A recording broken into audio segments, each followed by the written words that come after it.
Assalamu alaikum and welcome to our new episode of Words of Wellness. My name is Yassir Al-Manawi. I'm a clinical therapist and I'm going to be your host for today's episode. Today we're going to talk about, what do you want to talk about? Let's talk about fear. Let's talk about motivation. Let's talk about intentions. First, I'm going to read a hadith about intentions, everybody's intentions. And then we're going to talk about the fear, the motivations, and the intentions from our psychological point of view in our daily lives and see how we can change and we can improve everything in our daily lives. Let's go. From Umar ibn al-Khattab radiallahu anhu said that Allah's Messenger sallallahu alayhi wasallam said, actions are but by intentions, and there is for every person only that which he intended. So, he whose migration was for Allah and His Messenger, then his migration was for Allah and His Messenger.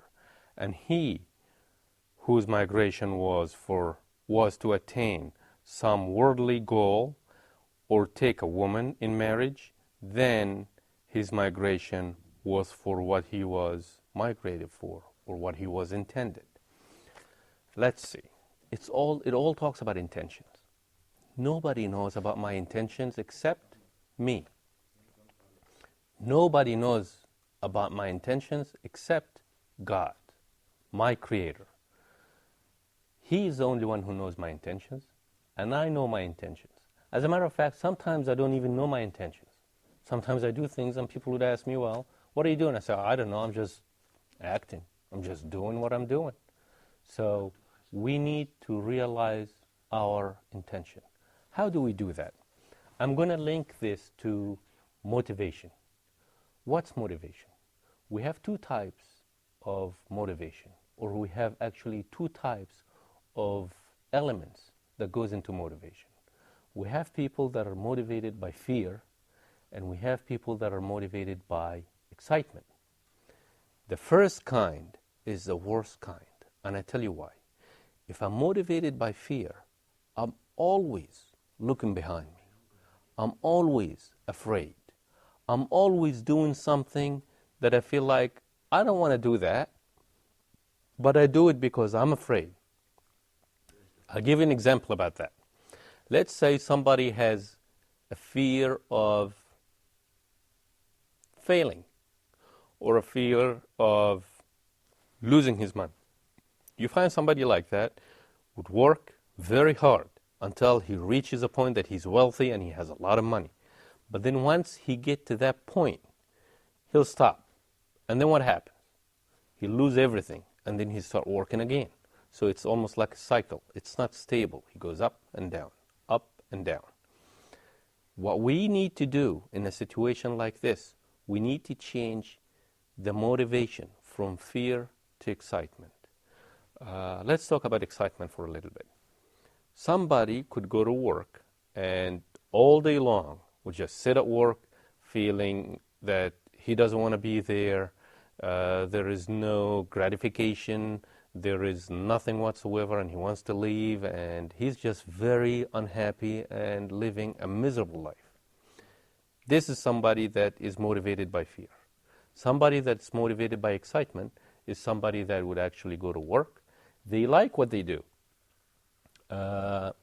even though they might not make any money, but they like what they do. You find them having some kind of satisfaction, self-satisfaction. They have self-gratification.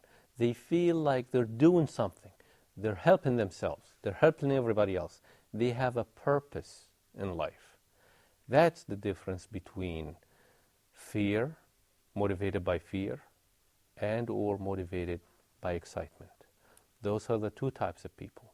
Let's see what happens if you're motivated by fear. You end up with a lot of psychological damages, such as you find yourself always angry, or most of the time angry. You find yourself always or most of the time not liking your life, not liking what you're doing. This causes a lot of problems in your relationships at home. It causes a lot of problems in your relationships at work, and even in your relationship with yourself. Remember, we said everything starts from where? From right here, me. So I have to have a relationship with myself. And if I'm not happy, I will never be happy anywhere else. I have to be happy with myself. So if I am motivated by fear, I will not be happy about anything. And that also goes against spirituality. It goes against the teachings of Prophet Muhammad. It goes against the teachings of our hadith. If I'm excited about what I'm doing and I like what I'm doing, it goes with everything that we're taught. It goes with the Islamic teachings. It goes with the religious teachings. It goes with the spirituality. Let's talk a little bit about people who really like what they're doing. People who like what they're doing and they believe in it, they could face a lot of problems, but at the same time, problems, they have solutions. There are problems. If there is a problem, there is a solution. There is no problem in this world that does not have a solution. The only thing that doesn't have a solution is death, and death is not a problem by any means. So as long as you're living, there is a solution for the problems. If you like what you're doing and you're excited about it, you're going to pass and breeze through these problems. You're just going to go right through it. You're going to have no fear of whatever is lying or whatever is ahead of you or whatever is going to face you. So you need to do that. Excitement will reduce the fear, will increase happiness, will increase satisfaction. Fear is going to destroy life, is going to destroy self-respect, self-esteem, and make you feel like you're obligated to do everything. Let me give you this example at the very end.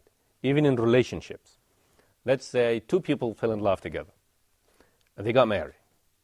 They love each other very much. And then they are afraid. They let fear control their lives in their relationships. They are afraid. They have fear of abandonment. They are afraid that she's going to leave or he's going to leave, my husband's going to leave, my wife is going to leave. So what do?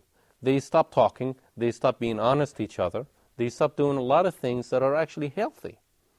So what happens? They feel obligated to do things even though they don't believe in it. They feel obligated to live with each other even though they don't believe in it anymore. So you see what happened even in a relationship? What happened is that love and affection turned into what? A feeling of obligation. A feeling of obligation is a total destruction to a relationship. A feeling of obligation is a total destruction to a relationship not only between a human being and another, but a relationship between a human being and his work, a human being and his co-workers, a human being and his family, and all the way around. So it destroys life. So finally, I would like to leave you with these words. Do not be motivated by fear.